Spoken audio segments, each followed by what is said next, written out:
So this game is the rugby equivalent, I think, of drinking a whole case of Red Bull. Absolutely bonkers, very entertaining. And Ireland get away with the win. Very close win, 27-24.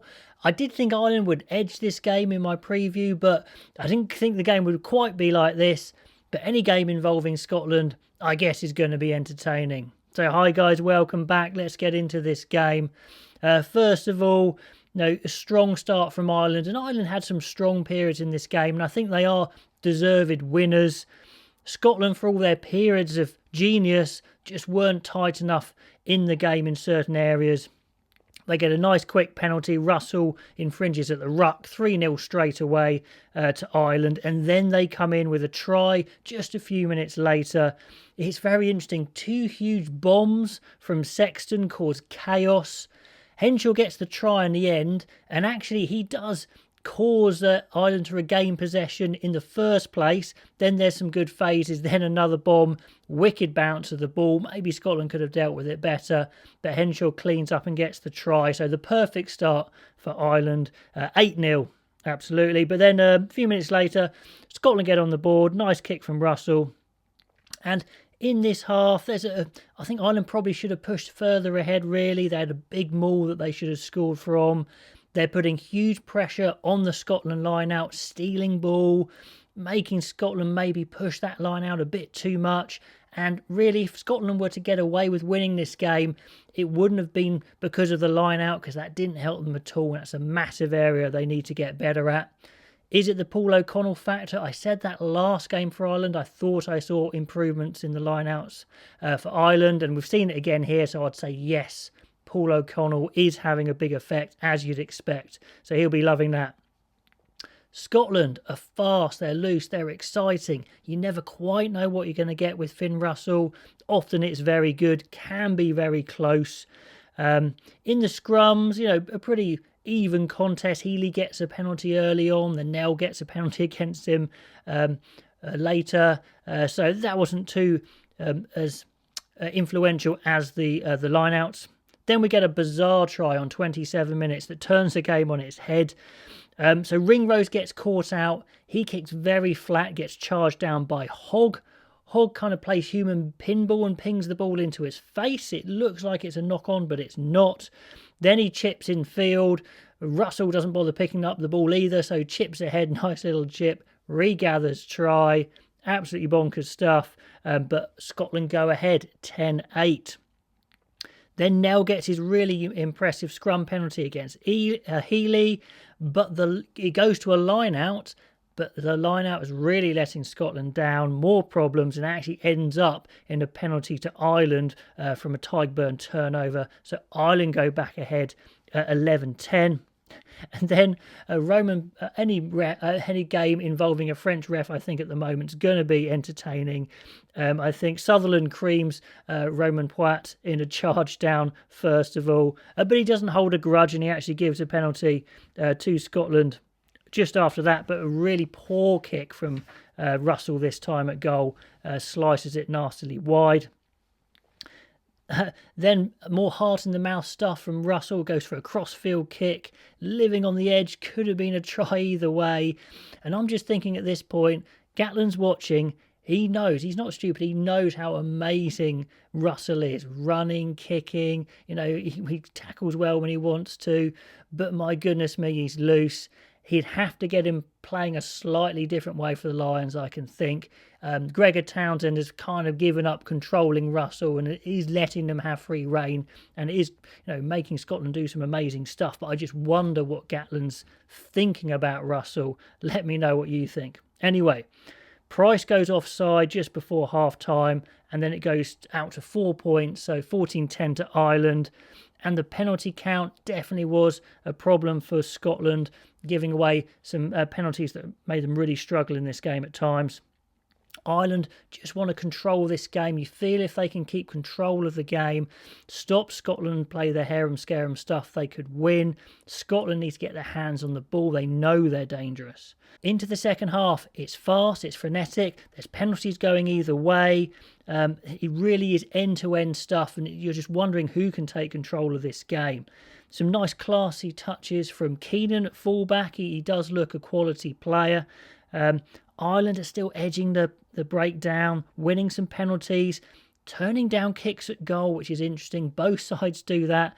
I'm not sure they need to take as many risks as they do sometimes, these sides. But anyway, it pays off for Ireland this time. They go to a 10-metre line out, then 2 more penalties, then a 5-metre line out, and then Ireland get into their classic round the corner at pace game, off the 9, smash over, Tyg Burns scores, 21-10. It's looking like Ireland may be well pull ahead of this one.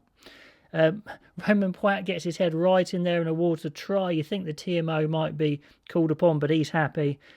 Anyway, so they go ahead by 11 points. Then, a few minutes later, another line-out penalty against Scotland. And this is so bizarre. Ireland use that penalty to put an up and under bomb. It's so weird. Some of the tactics are strange, but it makes for an exciting game. Let me know what you think of some of these tactics. I honestly think they could play a little bit smarter at times, these sides, but yeah, it's exciting. Another penalty to Ireland from the breakdown of 53 minutes. It looks like this game is getting away from Scotland. Scotland take a penalty to the corner. You think maybe they can get back in it here, but Russell kicks it dead. What an error. And I'm just thinking, I think this could be curtains. However, no. Try. What a try.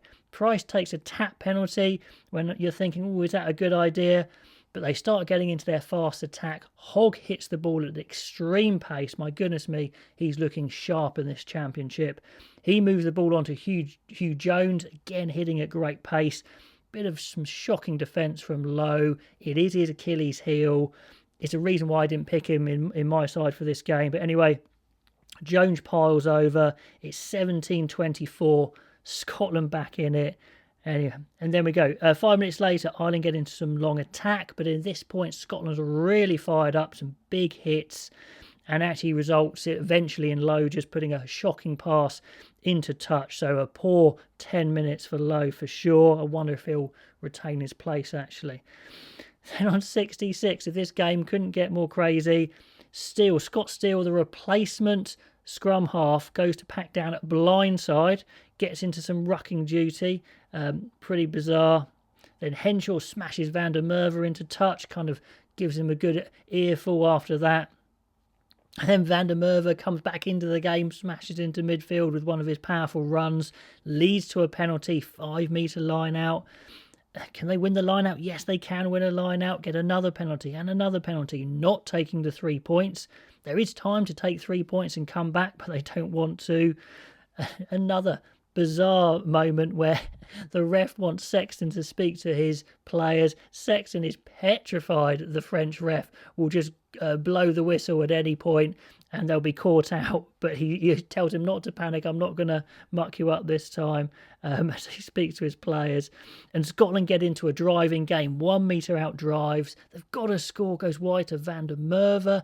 No idea how he doesn't get over. Great defence from Ireland. Romain Poit gets smashed again for the second time, and his whistle gets filled with mud, so he can't even blow his whistle. It looks like it's a try. It goes to the TMO, and indeed, Hamish Watson muscles his way over. That guy is just a pocket rocket. Some of his carries are like mini grenades going off. Try. 24-all. Unbelievable. Gets the kick 24-all. What a crazy game. How's this going to end?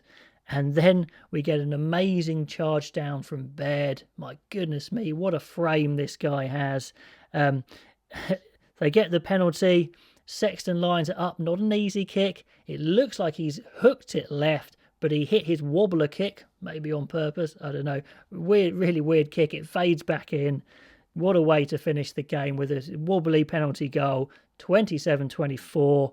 And in the last 5 minutes, Ireland very smartly see the game out with some clever territory play. Scotland just trying to get back into it, but attacking from too far back. Can't get back into it. 27-24. So bonkers stuff there. So Scotland's title hopes are over. Ireland break their losing streak. They move on to England next week.